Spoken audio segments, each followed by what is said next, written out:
El ruido del cristal al romperse fue tan seco que me sobresaltó más que el grito.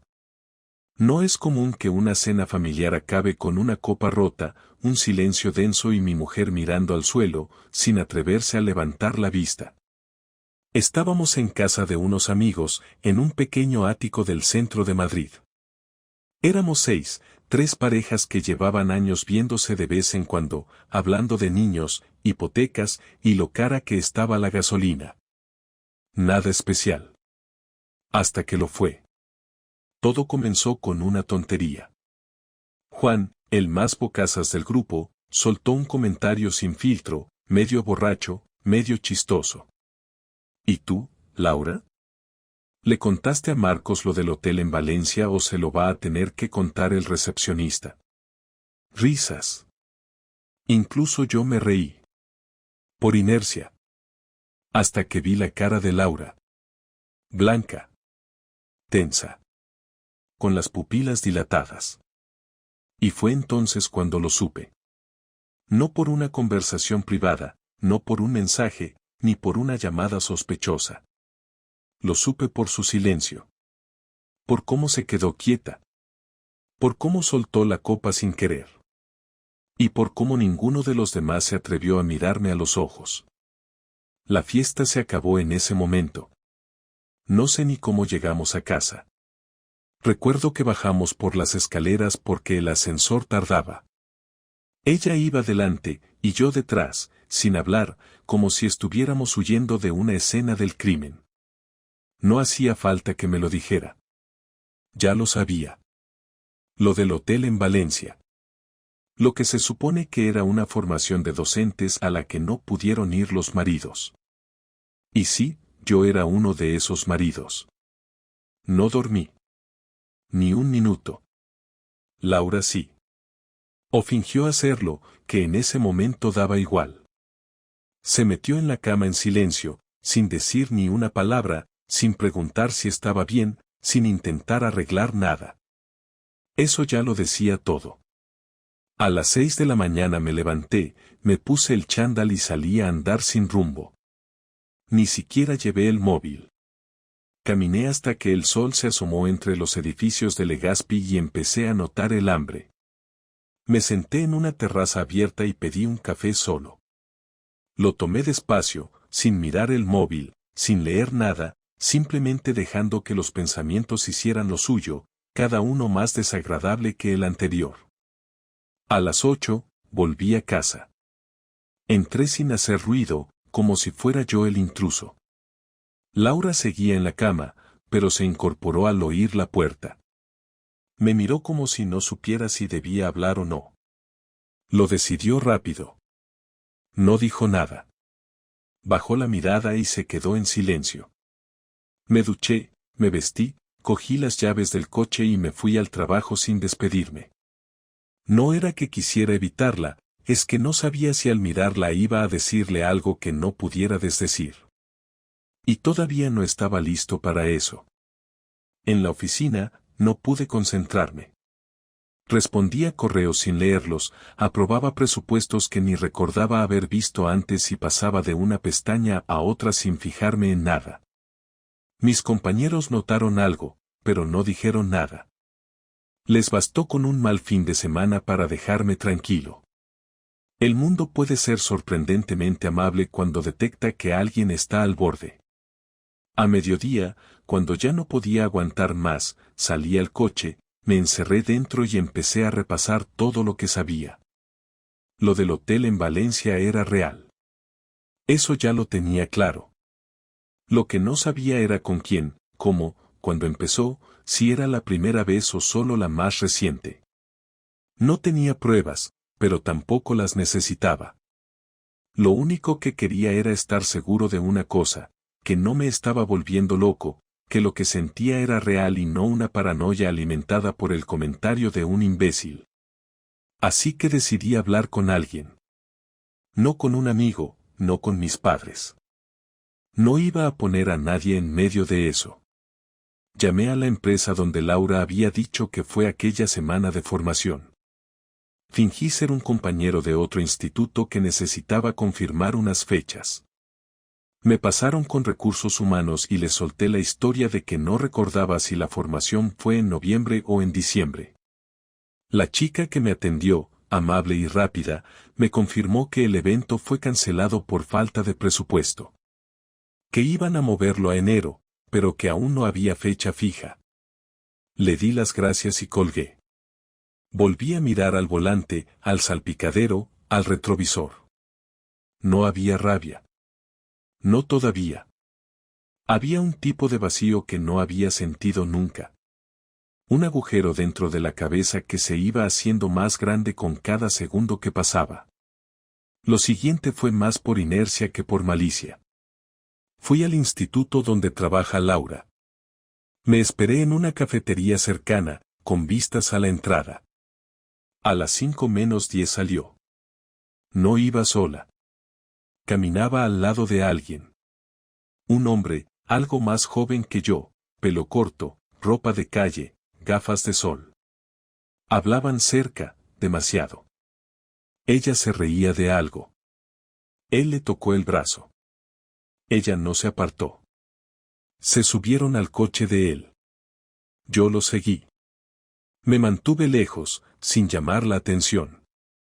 Conducían sin prisa. Salieron de Madrid, tomaron la M501 y se metieron en un polígono industrial a las afueras. Aparcaron en un hotel de carretera. No un 5 estrellas, ni uno de esos con spa y desayuno buffet. Uno de esos donde entras por una puerta lateral, pagas en recepción sin decir mucho y te vas a una habitación en la planta baja. Se bajaron del coche, él fue a la recepción, ella esperó. 5 minutos después salieron con una tarjeta en la mano. Entraron. Yo no lo hice. Me quedé en el coche, mirando el letrero del hotel, la matrícula de su coche, los árboles de detrás. Respiré hondo. No lloré. No me moví. Estuvieron dentro casi 2 horas. Yo seguía allí. No pensaba irme. No sin verla salir. Cuando salieron, ella tenía el pelo recogido y llevaba una chaqueta distinta. Él parecía más relajado. Se despidieron con un beso. No uno en la mejilla. Uno real. Largo. Lento. De esos que se dan cuando no hay prisa. Luego se fueron en direcciones distintas. Yo no lo seguí más. Tenía todo lo que necesitaba. Volví a casa justo antes de las 8. Laura ya estaba allí, preparando la cena como si nada. Me dijo que había tenido una reunión larga. Asentí sin decir palabra. Me senté en el sofá, miré la televisión sin encenderla. Ella puso los platos en la mesa y me llamó para cenar. No me moví. No podía. Lo que había visto no era una sospecha, era una confirmación. Ya no era una intuición, era un hecho. Esa noche tampoco dormí. Pero esta vez no me importó. Ya no estaba esperando una explicación. Estaba esperando el momento de enfrentarla. El viernes por la noche cenamos en silencio, como si todo fuera normal, como si no hubiera pasado nada, como si yo no supiera que mi mujer se había acostado con otro en un hotel de carretera mientras yo trabajaba y me ocupaba de nuestros asuntos. Comió poco, como siempre cuando tenía algo en la cabeza, pero hizo el esfuerzo de hablar de tonterías, que si el instituto, que si una madre de Lampa se había quejado porque su hijo suspendía, que si el jefe estaba pesado con los informes. Yo asentía, le respondía con monosílabos, no porque no quisiera hablar, sino porque no confiaba en mí mismo para no explotar en mitad del comedor. Cuando terminó y se levantó a recoger, me quedé sentado. La miré y le dije con calma, no te molestes con los platos, siéntate. Ella me miró raro, como si no esperara que le hablara con ese tono. Se sentó, con cuidado, como quien se prepara para una conversación incómoda. Le pregunté si recordaba el curso de formación en Valencia. Tardó 2 segundos en contestar. Me dijo que claro, que fue en noviembre, que duró 3 días, Que estuvo con varias compañeras del departamento. Asentí. Luego le pregunté si de verdad había ido.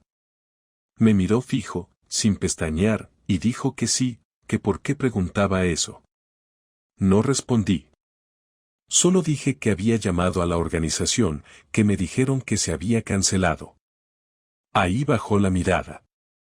Y ese fue el primer paso de la caída. Me dijo que no entendía por qué lo había hecho, que no tenía sentido que yo me pusiera a llamar a nadie. No se molestó en negarlo. Me preguntó si la estaba espiando. Le dije que no necesitaba espiarla, que bastaba con mirar cómo salía del instituto, cómo se reía con él, cómo entraba en el hotel, cómo salía luego cambiada, cómo se besaban al despedirse.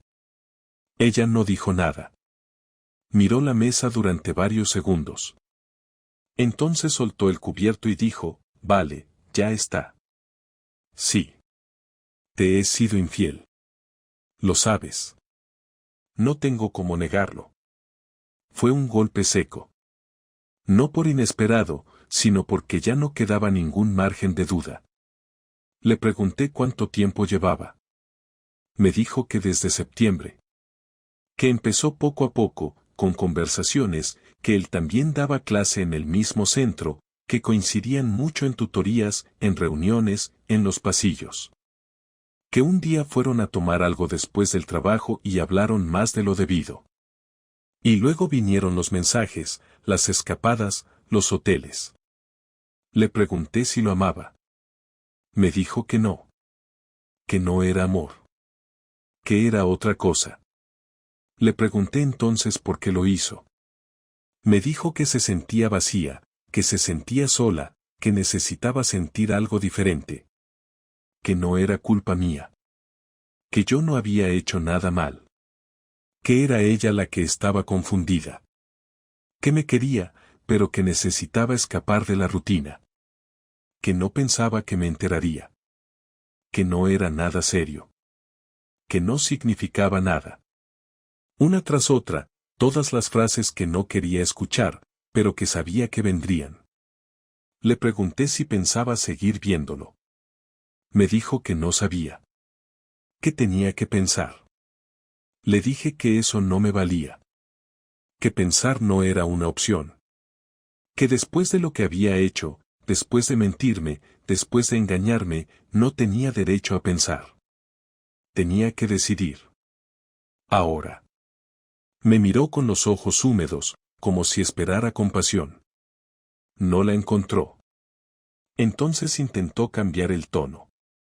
Me dijo que no estaba bien, que llevaba semanas sintiéndose confundida, que quizás necesitaba ir a terapia, que todo esto era un síntoma de algo más profundo. Le dije que no usara palabras vacías. Que no intentara convertir su infidelidad en una crisis existencial. Que si quería ayuda, la buscara, pero que no me arrastrara con ella. Le pregunté si se había acostado con él más de una vez. Dijo que sí. Le pregunté si fue en mi cama. Me miró y negó con la cabeza. Le pregunté si le creía. No respondió. Hubo un silencio largo. Ella intentó acercarse, poner su mano sobre la mía. Me aparté. Le dije que no lo hiciera, que no intentara fingir que aún había algo que salvar. Me miró con tristeza, con una mezcla de miedo y resignación. Le dije que no podía seguir viviendo con alguien que me mentía, que me traicionaba, que podía entrar a mi casa después de acostarse con otro y sentarse a cenar conmigo como si nada. Le dije que no había vuelta atrás. Que lo había destrozado todo. Entonces explotó. Se puso de pie, gritó que yo no entendía nada, que nunca le preguntaba cómo se sentía, que siempre era yo el que decidía todo, que ella solo era parte de mi decorado. Que se había sentido invisible durante años. Que me amaba, pero que no sabía si eso era suficiente. Que estaba harta de ser la esposa perfecta. Que necesitaba vivir. Que necesitaba sentir algo suyo, aunque estuviera mal. Yo me levanté también. Le grité que vivir no era acostarse con otro. Que si se sentía invisible, podía hablarlo. Que si quería algo diferente, podía buscarlo sin destruir lo que teníamos. Le dije que era una cobarde. Que no tuvo el valor de enfrentar lo que sentía sin traicionarme. Que lo que más dolía no era el sexo, sino la mentira. Ella lloraba. Yo no. Le dije que se fuera. Que esa noche no quería verla. Se fue a dormir al cuarto de invitados. Cerré la puerta del salón con llave. Me senté en el sofá. La televisión seguía apagada. Miré la oscuridad durante horas. No por buscar consuelo. Solo porque ya no quedaba nada más que hacer. El sábado por la mañana me desperté en el sofá con el cuerpo entumecido y la cabeza en ebullición. No desayuné, no encendí la tele, no toqué el móvil. Entré al baño, me duché y me miré en el espejo más tiempo del que suelo hacerlo. No había lágrimas, no había pena, había un tipo de claridad que solo aparece cuando ya no queda nada por perder. Salí de casa sin decir nada. Laura seguía encerrada en la habitación de invitados. No dejé nota. No hice ruido. Solo salí. Fui al centro comercial y compré una caja de cartón grande, de esas para mudanzas. Luego fui a una copistería y pedí que imprimieran 20 fotos. Las había seleccionado la noche anterior, en silencio, desde el portátil, con cuidado de no dejar rastros. No eran muchas, pero eran suficientes. Laura con él en la entrada del hotel, en la cafetería cercana al instituto, en el coche mientras se besaban. Luego compré sobres grandes, uno por persona, y dentro de cada uno puse una copia de las fotos, junto con una carta breve y directa. Nada ofensivo, nada melodramático. Solo hechos. El nombre de él, el de ella, fechas, lugares. Y la frase final, por si creías que sabías quién es tu compañera. Dirigí cada sobre a alguien distinto. Su jefe en el instituto. 2 compañeras con las que ella tenía más confianza. Su mejor amiga. Su hermano. Su madre. Incluso a uno de los padres de una alumna con la que ella organizaba actividades extraescolares. No porque me interesara arruinar su vida social, sino porque quería que se cayera la careta. Que todo el mundo viera lo que había hecho. Que no pudiera volver al trabajo como si nada. Que no pudiera seguir siendo esa mujer sonriente y profesional que todo el mundo admiraba. Porque yo me estaba hundiendo mientras ella se permitía fingir que su traición no tenía consecuencias. Al mediodía fui al instituto. No había clase, era sábado, pero sabía que habría algún administrativo dentro. Me acerqué con naturalidad y pregunté por el buzón del personal. Me lo señalaron sin hacer preguntas. Dejé 3 sobres allí. Luego recorrí la ciudad en coche y dejé el resto en los buzones correspondientes. No usé correo, no quise intermediarios. Quería asegurarme de que llegaban. Cuando terminé, sentí una mezcla de alivio y rabia. Sabía que lo que había hecho era irreversible, pero también sabía que era justo. Al volver a casa, Laura estaba en la cocina, con los ojos hinchados, preparando café. Me miró sin decir nada. Yo tampoco hablé. Pasé de largo y me encerré en el despacho. Encendí el ordenador y empecé a escribir una lista. Bancos, cuentas, facturas conjuntas, suscripciones, seguros. Todo lo que teníamos compartido. Todo lo que íbamos a dividir. Empecé a preparar lo que venía después. No una separación emocional, eso ya estaba hecho, sino la separación real. Legal. Económica.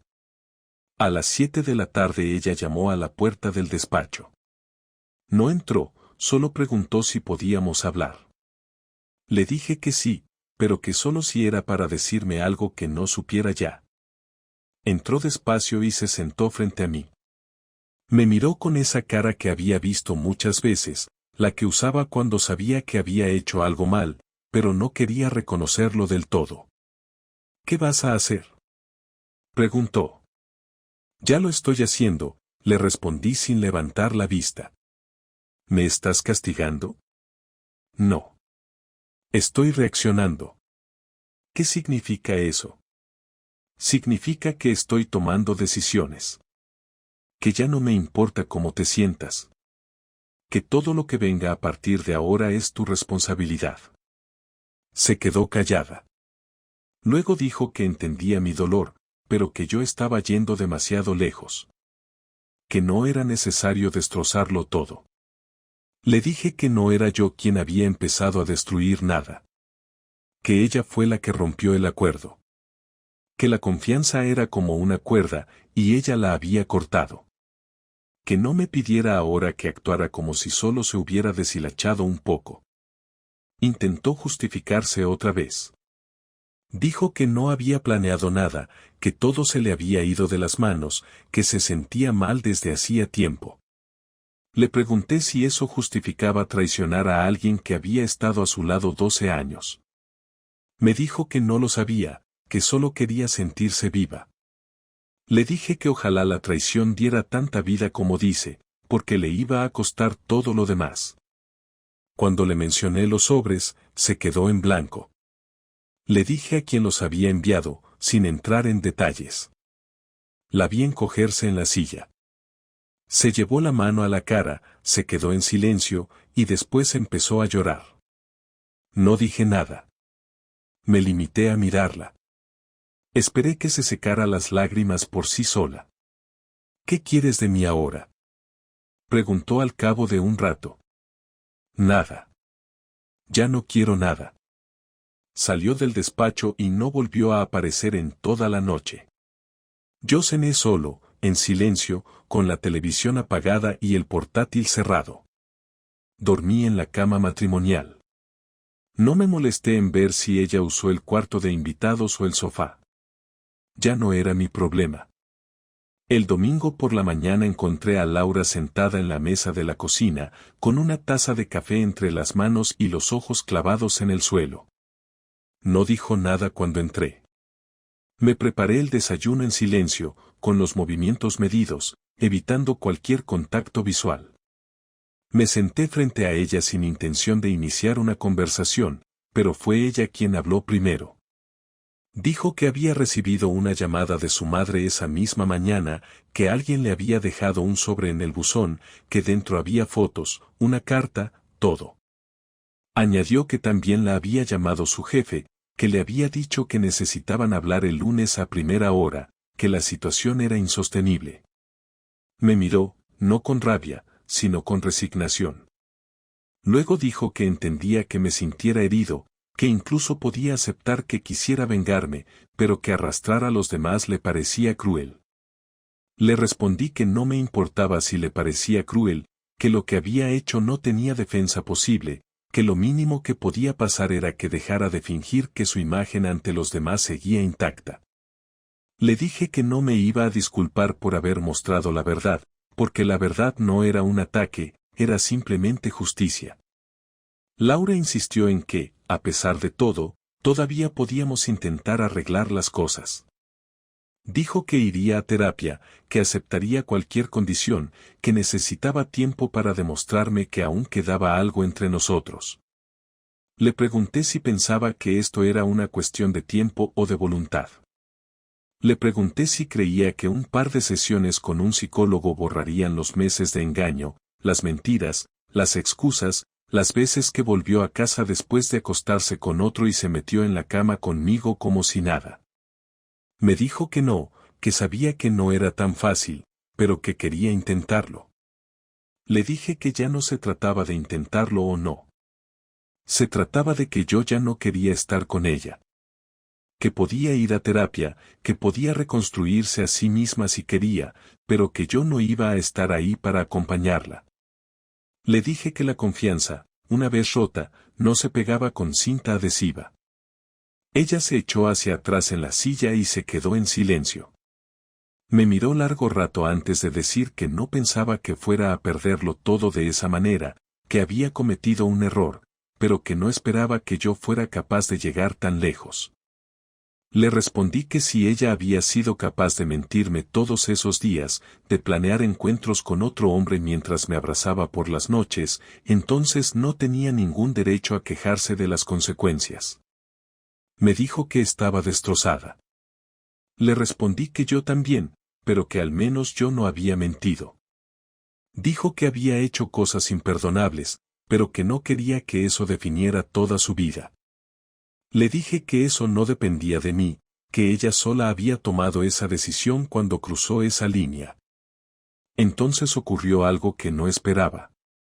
Me preguntó qué íbamos a decirles a los niños. Me quedé en silencio durante un instante.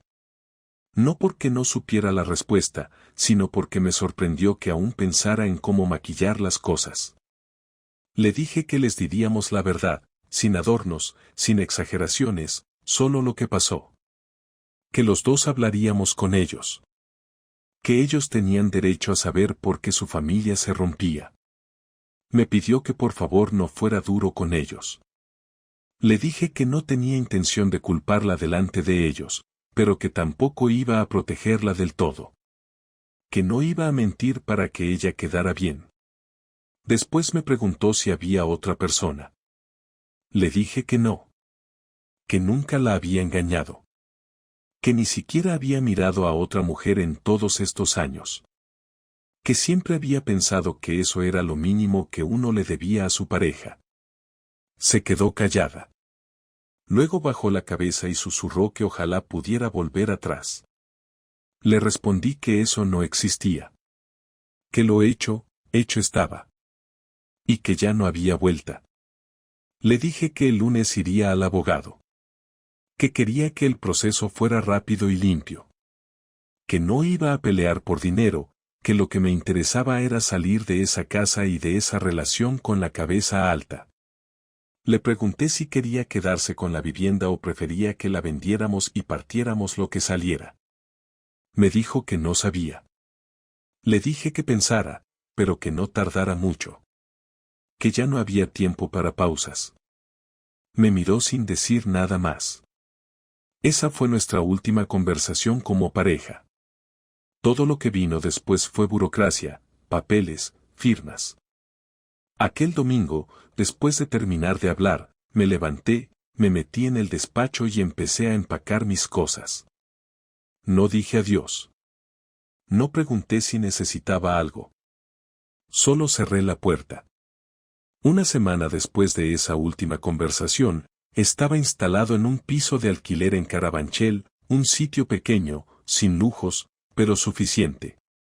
El silencio era distinto, no era tenso como el de nuestra casa en los últimos días, era un silencio limpio, sin mentiras flotando en el aire. Dormía mejor, aunque no mucho. Comía poco, salía a caminar y evitaba mirar atrás. Había iniciado el proceso de divorcio el lunes por la mañana, como prometí. El abogado que contraté era eficiente y claro, sin rodeos. Me explicó lo que podía esperar, lo que era realista, lo que podía reclamar y lo que no valía la pena discutir. Le dije que no quería conflictos, que lo único que necesitaba era cerrar esa puerta sin quedarme con la sensación de que me había arrastrado hasta el final. Me prometió que todo estaría listo en una semana si no había objeciones. Y Laura no puso ninguna. Ella no me llamó. Me mandó un correo el miércoles con los datos del notario, el inventario de las cuentas compartidas y una lista de muebles que quería quedarse. No hice cambios. Le respondí con otro correo diciendo que estaba bien, que se quedara con todo lo que quisiera. Que no tenía interés en pelear por un sofá o por la vajilla. Que mi prioridad era empezar de cero. Acordamos que la casa se pondría en venta y que cada uno recibiría la mitad. Fue lo más civilizado de todo el proceso. Los niños fueron lo más difícil. Les hablamos por videollamada porque ya vivían fuera. Laura intentó suavizar las cosas al principio, pero yo fui directo. Les dije que su madre me había sido infiel, que ya no íbamos a seguir juntos y que no había más que hablar. Hubo lágrimas, hubo preguntas, pero no gritos. Mi hijo mayor se quedó callado todo el tiempo. Al final solo dijo que necesitaba procesarlo. Mi hija preguntó si había alguna posibilidad de reconciliación. Le respondí que no. Que no quería vivir con alguien que me había mentido durante meses. Que no podía. Ninguno de los dos se puso de parte de nadie, al menos no abiertamente. Pero me escribieron después por separado, y cada uno, a su manera, me dio las gracias por ser honesto. Mis amigos se enteraron rápido. Uno me llamó, otro me escribió, un tercero me invitó a tomar algo. Algunos ya sabían parte de la historia porque yo había soltado pistas sin querer. No quise extenderme mucho. Solo les dije que ya estaba fuera, que la relación se había terminado, y que no había nada que rescatar. Todos me ofrecieron su apoyo. Uno incluso me dijo que tenía una habitación libre si necesitaba quedarme. Le agradecí, pero le dije que estaba bien, que no necesitaba ayuda, solo espacio. Lo más extraño fue adaptarme a no tenerla cerca. No extrañaba su voz, ni su presencia, ni su risa, sino la estructura que habíamos construido juntos. El calendario compartido, los domingos tranquilos, las cenas de los viernes, las rutinas. Eso era lo que se me hacía raro. No escuchar sus pasos por la casa, no ver su taza en la encimera. Me tomó unos días acostumbrarme, pero lo logré. Aprendí a llenar los huecos con otras cosas. Libros, series, caminatas largas. Nada espectacular, pero suficiente. La última vez que vi a Laura fue en la firma del acuerdo. Llegó puntual, sin maquillaje, con el rostro apagado. Nos saludamos con un gesto de cabeza, firmamos sin hablar, y nos fuimos por separado. No hubo abrazo, ni despedida, ni intento de arreglar nada. Salimos del edificio como dos extraños que habían coincidido por casualidad. Me subí al coche, encendí la radio, y conduje hasta casa sin pensar demasiado. Esa fue la última vez que supe de ella. Después me llegó un correo del abogado confirmando que el divorcio estaba finalizado. Respondí con un gracias y cerré el asunto. Ahora, 2 semanas después, estoy bien. No feliz, no emocionado, no esperanzado, pero bien. Estoy en paz. Tengo mis cosas en orden, mis días organizados, y la cabeza más clara que en mucho tiempo. Aprendí que uno puede conocer a alguien durante años y aún así no saber de lo que es capaz. Que la confianza no se mide en palabras, sino en actos. Y que cuando alguien te traiciona, no se trata de perdonar o no, sino de decidir cuánto estás dispuesto a cargar por culpa de otro.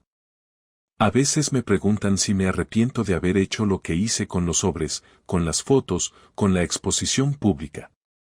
Siempre contesto lo mismo, no. No me arrepiento. Fue mi forma de poner un punto final. No fue impulsivo. No fue cruel. Fue necesario. Ella tomó decisiones, y yo tomé las mías. Ahora empieza otra etapa. No sé qué vendrá, pero al menos no lo construiré sobre mentiras. No busco a nadie, no estoy listo para nada nuevo, pero estoy tranquilo. Y eso, después de todo, ya es mucho.